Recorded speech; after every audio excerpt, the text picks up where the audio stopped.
सरकार ने भी इस योजना को सौभाग्य योजना के तहत अपनाया। हर घर नल का जल के तहत राज्य के प्रत्येक नागरिक को प्रतिदिन 70 लीटर पेयजल की व्यवस्था की गई। घर तक पक्की गली नालियां।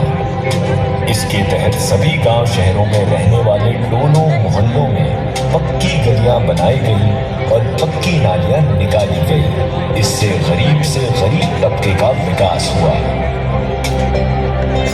शौचालय निर्माण घर का सम्मान कार्यक्रम से महिलाओं को काफी सुविधा हुई।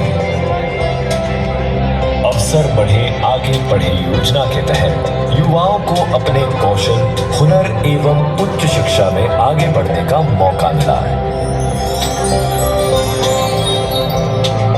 नीतीश कुमार को पता था कि बिना आधी आबादी को आगे लाए बिहार की पूरी प्रगति नहीं हो सकती है।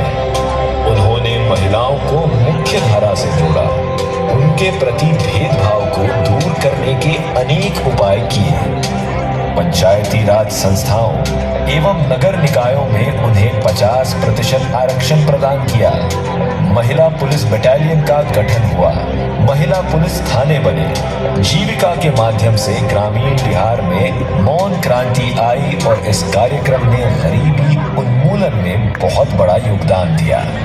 आज लगभग 1 करोड़ से ऊपर परिवार इससे जुड़े हुए हैं और 10 लाख स्वयं सहायता समूह काम कर रहे हैं। इस प्रोग्राम को वर्ल्ड बैंक ने इनोवेटिव ऑफ द ईयर 2018 से पुरस्कृत किया।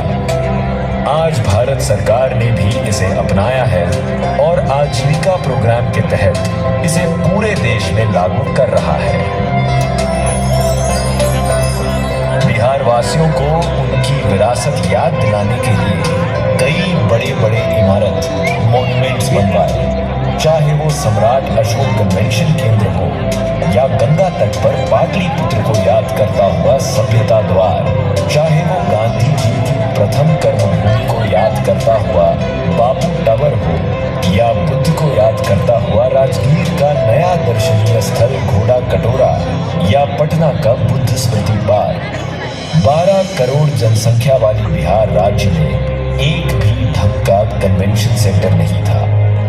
नीतीश सरकार ने पटना में बापू सभागार, राजगीर और बोधगया में इंटरनेशनल कन्वेंशन सेंटर बनवाया। आर्यभट्ट को याद करता हुआ ज्ञान भवन और सरदार पटेल पुलिस मुख्यालय इसी कड़ी की 2 और इमारतें हैं।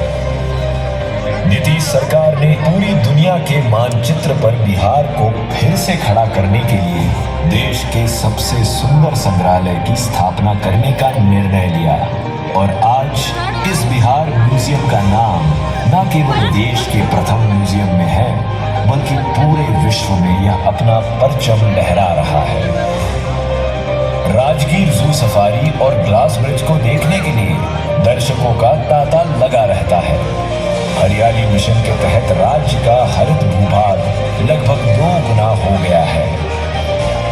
गंगा नदी का पानी एक नायाब तरीके से बरसात में संग्रह एवं बड़े बड़े झीलों में संचय करके गया, राजगीर और नवादा जैसे शहरों को अनवरत पहुंचाया जा रहा है। पटना एयरपोर्ट में जहां 2005 में 2 या 3 फ्लाइट प्रतिदिन लैंड करते थे, आज लगभग 40 फ्लाइट लैंड व टेक ऑफ कर रहे हैं। गया और दरभंगा एयरपोर्ट चालू हो चुके हैं। जल्द ही राजगीर इंटरनेशनल एयरपोर्ट और भागलपुर और सोनपुर में नए एयरपोर्ट होंगे।